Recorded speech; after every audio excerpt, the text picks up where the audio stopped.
Mikhail Petrovsky es una verdadera institución, tanto dentro del mundo de los museos, tanto por la entidad de la institución que dirige, el Museo del Hermitage en San Petersburgo, uno de los grandes museos mundiales, pero también por su brillantísima carrera profesional. Él es doctor en estudios árabes. Desde 1991 fue nombrado director adjunto del Hermitage y desde 1992 es su director, es el decano de todos los directores de museos que estamos aquí. Ha compaginado siempre esta tarea como director con su docencia en la universidad. Es el director del Departamento de Estudios Orientales y de Museología en la Universidad Estatal de San Petersburgo. Y sería absolutamente imposible enumerar todas las distinciones y galardones que ha recibido a lo largo de, insisto, esta brillantísima carrera profesional. Caballero del Mérito de la República Italiana, la Legión de Honor francesa, es miembro de las principales academias rusas y es para nosotros un verdadero honor que esté con nosotros hoy aquí. Por favor.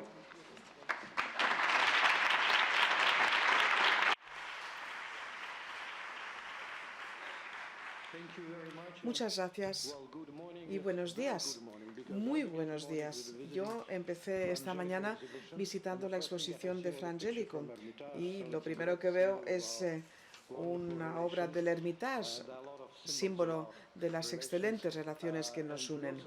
También hemos celebrado nuestro aniversario hace poco, así que a mi colega Faramir quisiera concederle esta medalla del Hermitage. Lo celebramos juntos.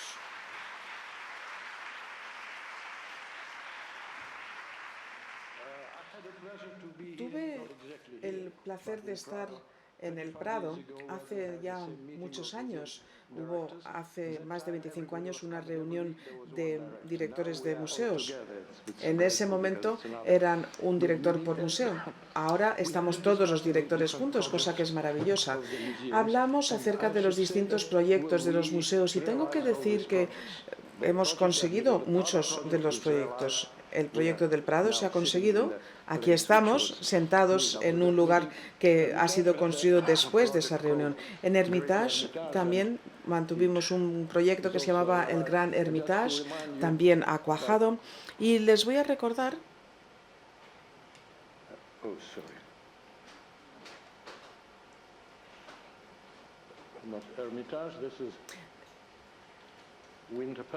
no es el Hermitage, es el Palacio de Invierno, el pequeño Hermitage, el nuevo Hermitage, el teatro, edificios distintos.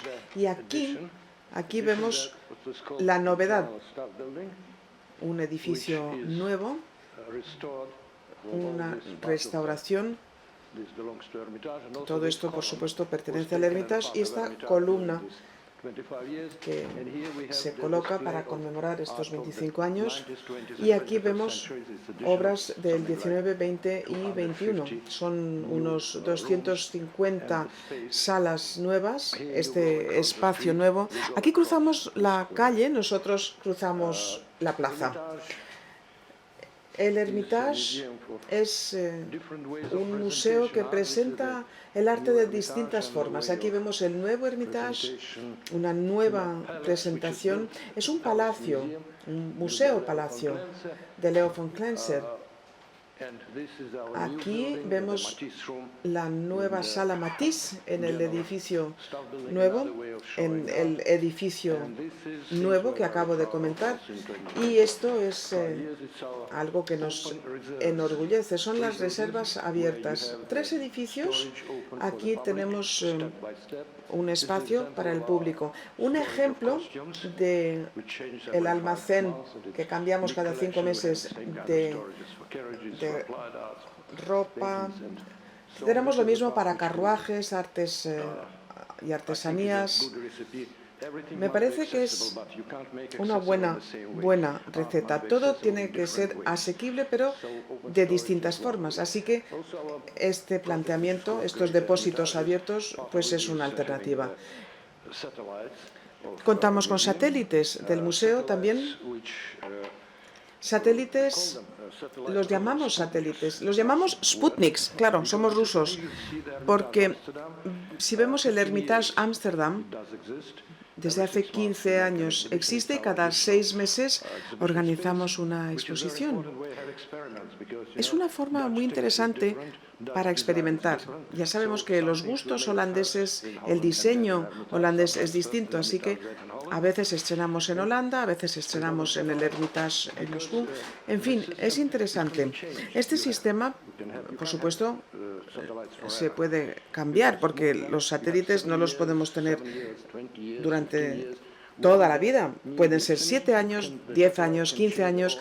Cuando cambian las necesidades, pues cambia el contenido, cambia el satélite. Así que estamos trabajando. Algunos de ellos, Hermitage London, no existe. Estamos ahora intentando Hermitage Barcelona, Hermitage Ural, Hermitage Italia. Mañana firmo el tercer acuerdo para Hermitage Centro de Investigaciones en Italia.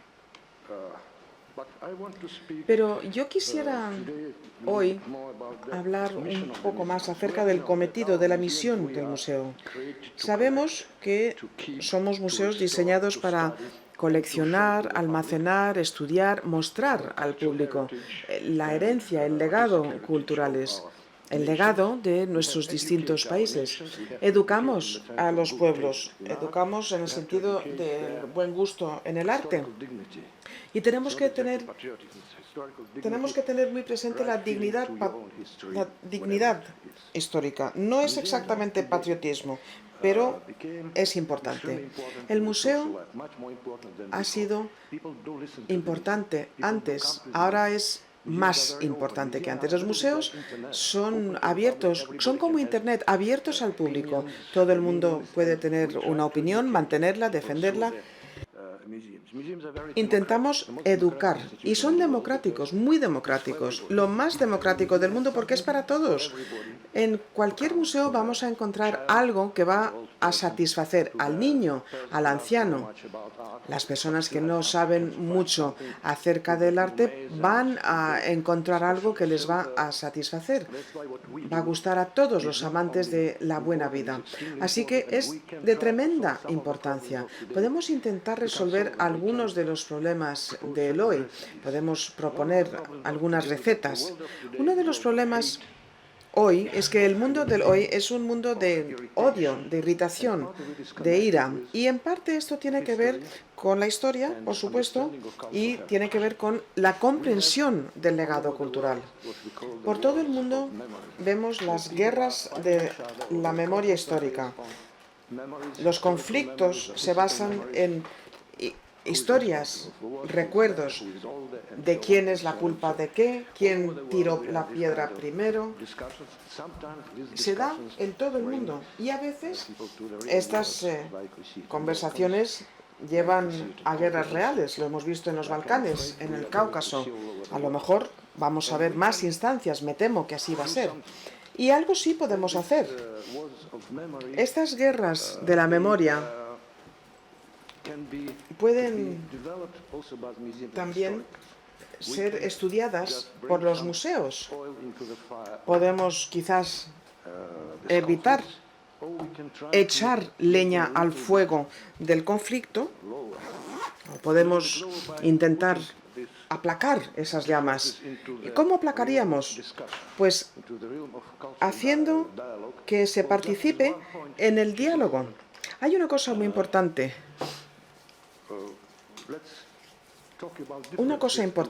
Hablemos de las diferencias y vamos a intentar entender que las diferencias son bellísimas. Es bueno que haya distintos estilos, es bueno que haya legados, es bueno que haya distintas religiones, es bueno que haya opiniones distintas, pero hay que prestar atención, hay que escuchar, hay que ver qué es lo que hay. Yo quisiera dar algunos ejemplos para explicar cómo nosotros intentamos estudiar distintos problemas que tienen que ver con la memoria histórica. Esto es una memoria que presentamos a los visitantes del Hermitage. en casa y en el extranjero. Son 4,5 millones los visitantes que acogemos al año, 1,5 millones en las exposiciones en el extranjero. Así que es un público nutrido. Yo creo que estamos ya rozando el límite, ya creo que no podríamos aceptar más visitantes. Y aquí también organizamos exposiciones de distinta naturaleza. Podríamos pensar en un planteamiento vertical de tiempos o horizontales. No puedes describir la geografía a la hora de describir de dónde viene el objeto. ¿Qué decimos? China, decimos Armenia. Y ayer mismo vi algunas exposiciones, Uzbekistán, Tayikistán. En el Hermitage no podría ser, porque estas fronteras en Asia Central, países que no existían hace 100 años. Pero esto es lo más fácil. Los asuntos que nos ocupan, la Revolución Rusa, por ejemplo. Aquí vemos unas imágenes del Palacio de Invierno, que durante la Revolución fue hospital, y hay una gran foto del hospital que estaba exactamente en esta sala. Forma parte de nuestra exposición sobre la Revolución Rusa, que es desde luego muy polémico, muy controvertido, distintas opiniones históricas, bueno, malo, bendición. Aquí es donde se dio la revolución. Tenemos que recordar la historia. Intentamos que las paredes hablen, y es algo simbólico, por supuesto, el ataque al Palacio de Invierno. No fue un ataque en realidad, porque la mayor parte del palacio se había transformado en hospital. Pequeños grupos de revolucionarios intentaron encontrar al gobierno provisional, cosa muy difícil porque el Hermitage es enorme. Y entonces lo que hacemos es mostrar la historia del hospital. Otra historia, otro planteamiento. Fue importante este ataque porque la Revolución Rusa se basaba efectivamente en la historia de la Revolución Francesa, y sabemos que las Tuilerías fueron atacadas. Así que eso se dio, este ataque se dio. Y Eisenstein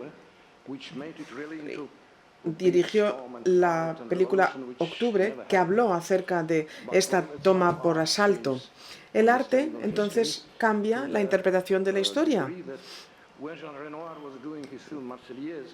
Renoir hablaba en la Marsellesa acerca del asalto a las Tuilerías, y aquí vemos el ejemplo de Eisenstein para que se pareciera a esta toma del Palacio de Invierno. Así que también se nos ocurrió una exposición sobre Eisenstein dentro de un contexto. El contexto era histórico, teniendo en cuenta distintas opiniones, teniendo en cuenta una realidad, así que consiguiendo un evento histórico. Hoy en Rusia es desde luego muy emotivo. Y luego también la iglesia. Aquí vemos la capilla del Palacio de Invierno. Desde luego la mayoría de las iglesias durante el periodo soviético han sido cerrados. Ahora mismo han vuelto a entrar en uso, pero hay un poco de exageración. Aquí vemos la capilla, repito, del Palacio de Invierno. Era la capilla de la familia Romanov. No sería correcto tenerla abierta con los ritos de bautismo y demás, así que lo mantenemos abierto para servicios ceremoniales matutinos, y es un lugar donde se puede recordar a la familia Romanov. Aquí vemos un retrato de Nicolás II, recientemente donado al Hermitage.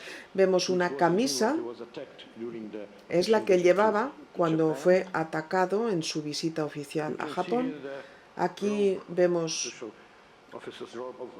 un uniforme de Alejandro II, era la que llevaba cuando falleció.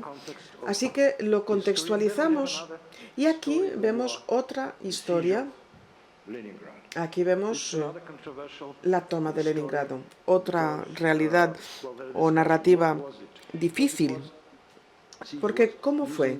¿Cómo fue? El hambre, ¿verdad? Así que la lucha en Stalingrado, o fue más bien como Hiroshima o como el Holocausto, el sitio. ¿Qué fue? Un crimen, fue un crimen. Hay opiniones distintas, por supuesto. También se habla acerca de si hubiera sido mejor entregar la ciudad a los alemanes y salvar vidas. Es una conversación que, por supuesto, sigue siendo muy pertinente. ¿Y qué hacemos en el Hermitage? Contamos la historia. Aquí vemos la sala Rembrandt. Permanecen los marcos, pero los lienzos han sido protegidos. Los comisarios estudiaron con los soldados, explicaron a los soldados: visitemos esta sala y veamos dónde colgarán los lienzos cuando ustedes nos ayuden a recuperar los lienzos. Hay un libro inglés que se llama Madonnas de Leningrado. Y aquí vemos un recordatorio de la lucha, la cultura que lucha contra el mal. El artista japonés Orimura describe el Hermitage y es un Photoshop. Toma las fotos y son visitantes modernos. De esta forma recordamos a las personas cuál es la esencia de estos vacíos, la cultura contra el mal. Es otro asunto que nos trae al concepto del honor. Hay una canción acerca del asedio de Leningrado que explica que todo se puede reconstruir y recuperar, menos el honor que se pierde. Así que es la cultura que defiende nuestro museo. Y luego la vertical, la narrativa vertical. Hablamos mucho acerca del arte griego y romano.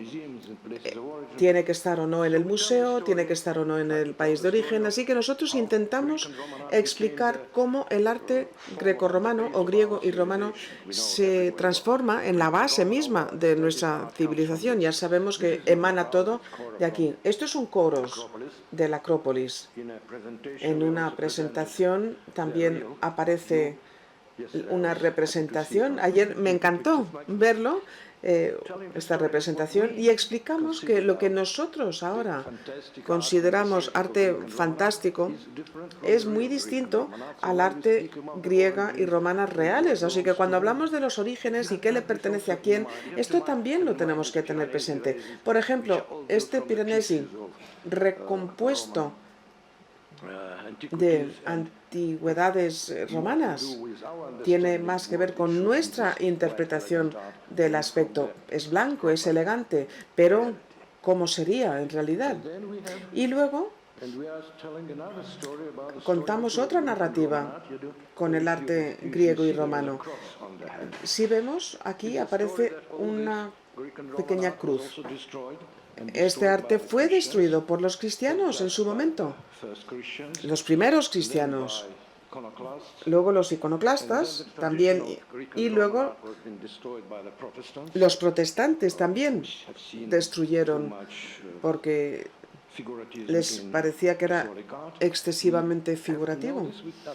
Esto lo sabemos y tenemos que hablarlo porque llegamos al arte moderno, al momento moderno. Los iconoclastas, ayer lo vimos, estamos hablando siempre acerca de lo mismo. Es muy importante mostrar estas imágenes de Palmira, que es arrasado. Y esto es una cosa muy importante.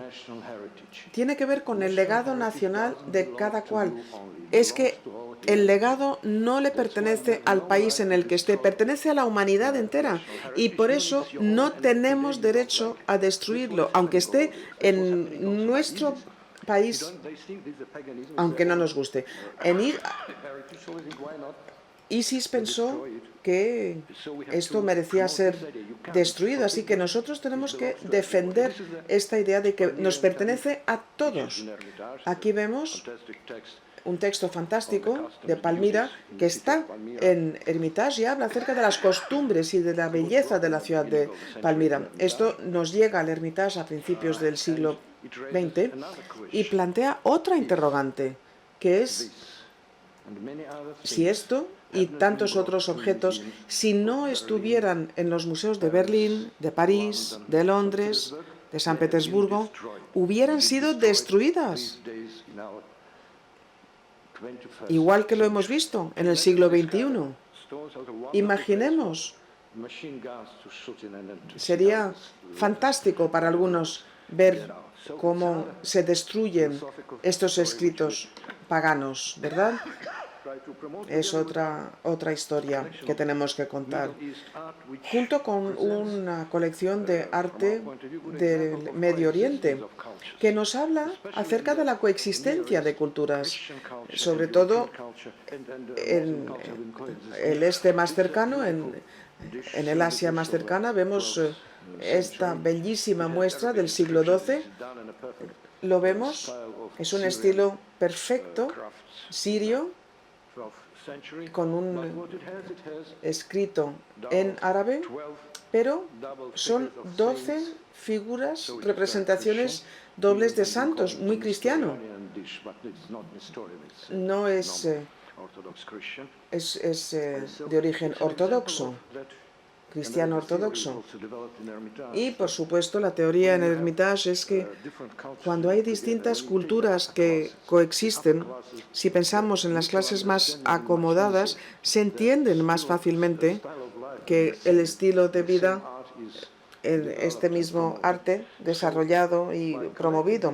Así que al unir, al coleccionar estos objetos, vemos que sí hay una coexistencia en la Edad Media, en tiempos de las cruzadas. Así que podemos pensar que caben esperanzas.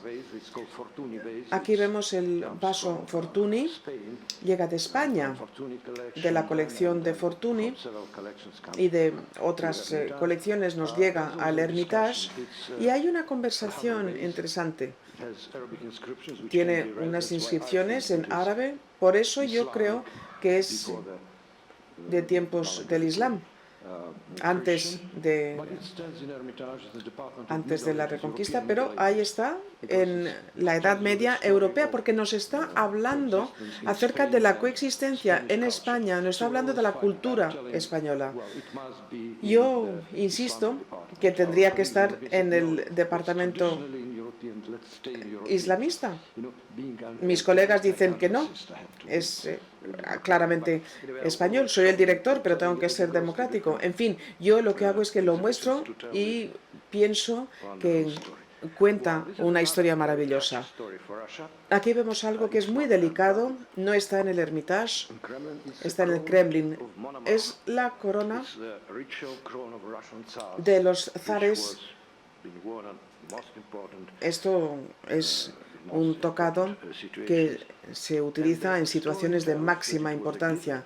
Dice la leyenda que fue un regalo del emperador de Bizancio al zar de Moscú, como símbolo de las buenas relaciones entre la cristiandad, y puesto que Rusia forma parte del círculo cultural de Bizancio. Suena fenomenal, pero se sabe que no es así en absoluto, porque aquí vemos la filigrana, una filigrana que es exactamente igual a la que aparece en el tocado de Monomach, y desde luego esta obra es de los artesanos de Mongolia, que era entonces en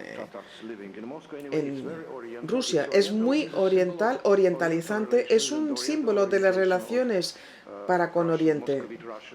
La Rusia moscovita que mira hacia esta parte del mundo. Y esto es importante porque el estereotipo de la historia rusa es que había unos mongoles, unos tártaros que eran bárbaros, que ocupan Rusia, que oprimen a Rusia y durante mucho tiempo son dejados de lado de la cultura europea y solamente conseguimos liberarnos gracias a la lucha, así que fue una cosa terrible, que era la opresión de los tártaros. Bueno, resulta que hay muchísimos tártaros en Rusia ahora mismo. No es en absoluto cierto el decir que eran bárbaros y ahora nosotros les oprimimos a ellos. Así que hacemos mucho. Hay excavaciones arqueológicas para explicar esta historia. Rusia, desde luego, participaba en este imperio. Los zares van siendo cada vez más poderosos, se hacen con ese territorio y somos herederos de dos tradiciones. Por una parte, lo más orientalizante y Bizancio. Trabajamos mucho para explicar algunos de los matices de estas relaciones. Por ejemplo, en Rusia hay una leyenda, la batalla de rusos contra tártaros y otros, que en principio es el momento en el que nos liberamos del yugo de los tártaros. Hasta cierto punto es así, pero no del todo. Aquí vemos una piedra que está en el Hermitage. Vemos que esto habla acerca de Tamerlán, que es quien verdaderamente acaba con todo ello. Lucha contra Tartamesh, el Khajan en ese momento, y es muy posterior a estos eventos. En fin, es un proceso largo, es un proceso históricamente largo. Participan muchas personas, participan distintos lugares, y lo que nosotros intentamos hacer es desbrozar para explicar lo complicado. Sobre todo el Hermitage en Kazán, que es donde expusimos esta muestra de los nómadas en Rusia. Por ejemplo, este símbolo fantástico, un imperio importante, Egipto, Irán y demás. Aquí vemos un féretro de la Crimea. De las excavaciones de la capital en el Mar Negro.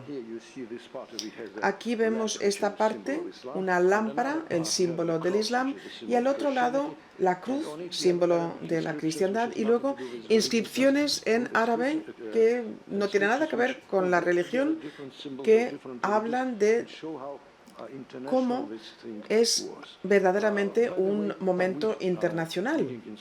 Y hemos estado excavando durante mucho tiempo, en tiempos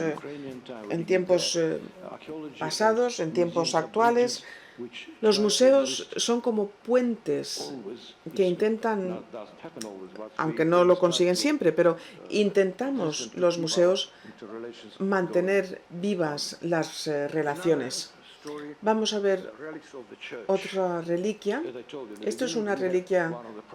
Al principio teníamos el problema de la devolución o restitución. Ahora se habla mucho, pero bueno, esta devolución, la Iglesia quiere que se le restituya todo lo que era de la Iglesia y todo lo que no también, porque hace muchos años pues podíamos hablar acerca de la titularidad de distintos ministerios, pero bueno, ahora mismo los templos, los edificios oficiales y demás, se habla constantemente acerca de la devolución o la restitución a la Iglesia.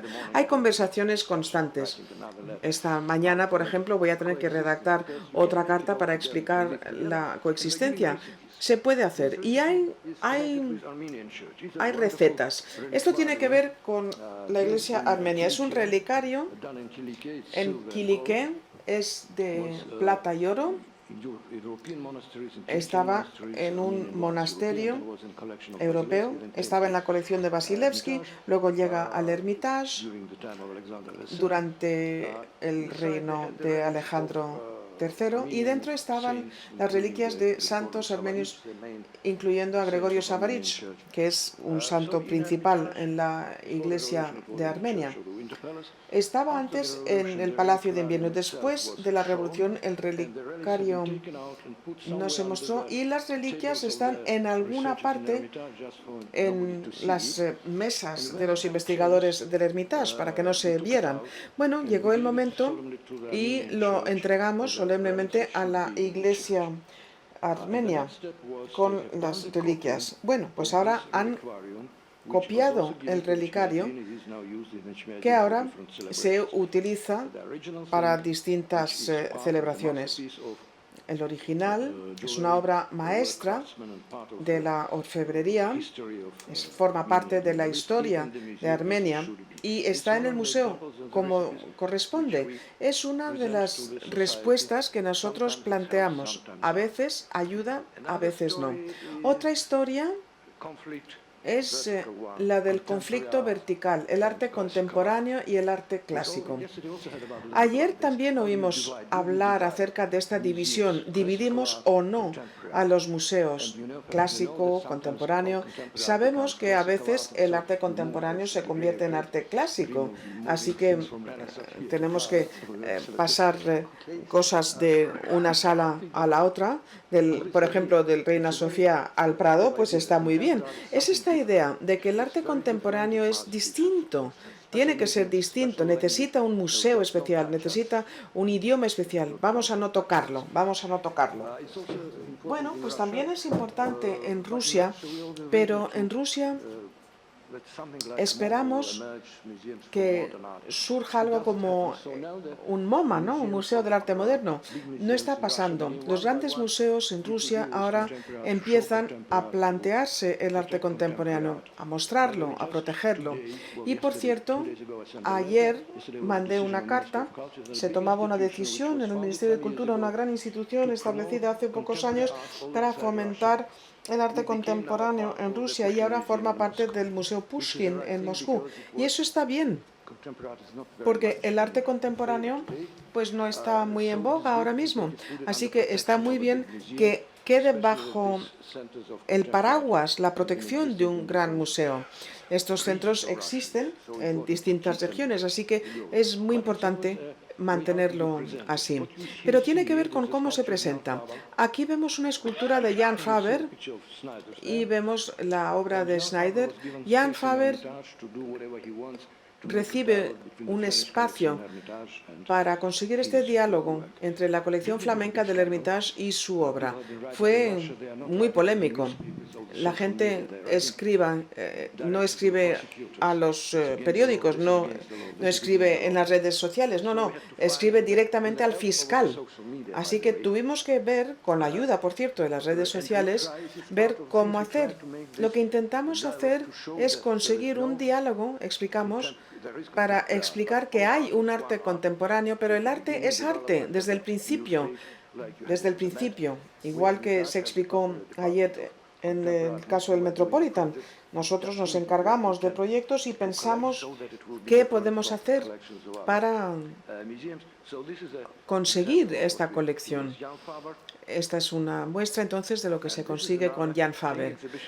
Aquí vemos otra exposición de Anthony Gormley. Él fue el comisario. Nosotros colocamos las esculturas ahí y en la sala adyacente aparecían las esculturas de Gormley. Aquí no hubo escándalo ni polémica, a todo el mundo le pareció fenomenal, pero son formas distintas de mostrar, de enseñar lo que podemos hacer cuando queremos explicar que el arte contemporáneo forma parte. En el arte contemporáneo las personas dicen, no entiendo lo que me están... No entiendo lo que me dice. Pero la respuesta ahí sería, ¿pero entiende lo que dice el arte clásico? ¿Entiende verdaderamente lo que dice el Greco cuando retrata a Santos Pedro y Pablo? ¿Qué quieren decir estas obras? Bueno, pues este tipo de conversación, entiendo yo, es muy importante. Podemos ver esta instalación en Venecia, por ejemplo. Este año la Bienal de Venecia ha sido importante. Ahí estuvimos, el Hermitage estuvo. Intentamos explicar cómo el museo mismo puede ser el comisario. no necesariamente el artista, sino el museo. Así que hablamos con algunos artistas para pedirles que trabajaran con nosotros. Para abreviar, uno de los artistas será Alexander Sokurov, uno de los grandes directores. Aquí vemos su instalación, que se basa en El hijo pródigo de Rembrandt, y pidió a los escultores que transformaran las imágenes del cuadro en esculturas, así que salen del marco, literalmente, y es lo que se intenta explicar, que el arte tiene que salir del marco. Los personajes tienen que salir del lienzo.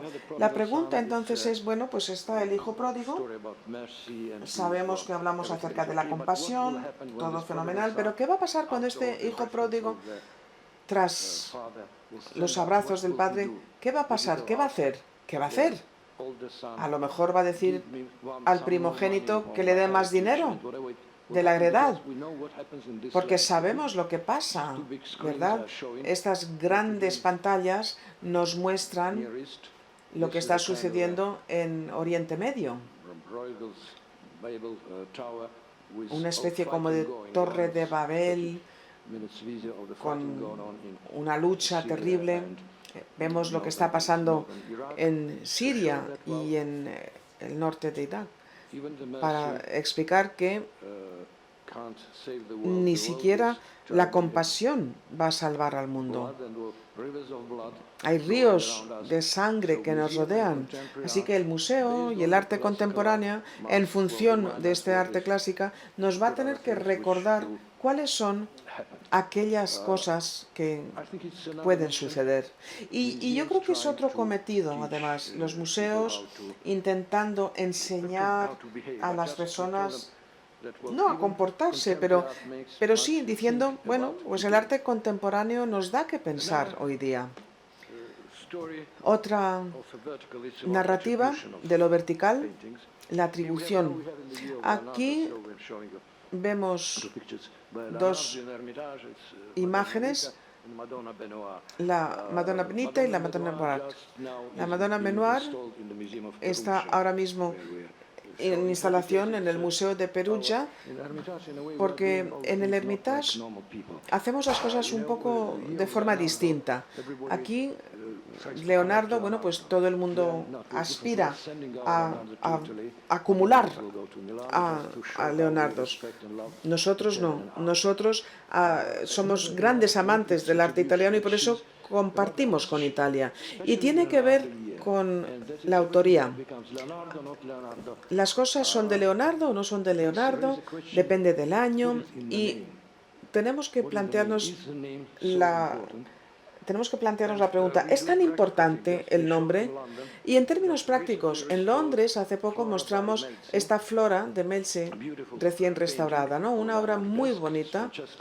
Aquí vemos, es de Francesco Melzi. Llega al Hermitage como si fuera un Leonardo. De pronto todo era de Leonardo. Esto ya no. Pero tampoco es Melzi, porque se le atribuye en función de una inscripción en esta obra. Y otra que decía algo así como Francesco pintó, me parece que fue en Berlín. En la restauración se ve que no aparece ninguna inscripción, así que no podemos decir que es de Melzi ni de nadie. Lo que sí está claro es que es una obra muy buena, muy bonita, mejor que muchas otras obras, así que nosotros la mostramos para recordarnos a todos nosotros que a veces tenemos que pensar que el arte es mejor o no porque le cambiemos el nombre y el título. La hemos mostrado en la National Gallery con un grupo de Ghirlandeski. Fue, la verdad es que muy interesante. Y también el año de Rembrandt. También hemos trabajado en Venecia. Y aquí tenemos otra narrativa de los vínculos y los conflictos, el arte de hoy, la historia, y la atribución. La autoría es muy distinto el concepto ahora a como era en tiempos del arte clásico. Esto lo tenemos que tener presente. Y luego hay una cosa triste, que es la realidad de los coleccionistas. Los grandes coleccionistas forman la base de los museos. El arte, en principio, los museos tienen que ser el hogar del arte. Tienen que estar ahí. La pregunta, claro, es ¿cómo rindes homenaje al coleccionista? Bueno, pues puedes tener salas en el museo con su nombre. Lo podemos hacer con museos de colecciones particulares. Podemos hacerlo como lo hacemos nosotros en el Hermitage. De vez en cuando, cada 3 o 4 años, organizamos exposiciones acerca de los coleccionistas. Conjugamos sus colecciones para recordar a todo el mundo lo que es un gran coleccionista y hasta qué punto es importante un gran coleccionista y cómo forman parte de lo que es la vida museística hoy. Estamos viendo esta sala de los hermanos Morozov, que eran unos importantísimos coleccionistas rusos. Durante muchos años decíamos la colección fantástica de arte francés, Bonnard, Matisse, Picasso, etcétera, etcétera. Vamos a mostrar a los hermanos juntos. Al cabo de unos años empezamos a hacer exposiciones, organizar exposiciones separadas, un hermano por una parte, otro hermano por otra, y una gran exposición de los hermanos en el Hermitage para mostrar que en Moscú se habla de la familia de Shukin.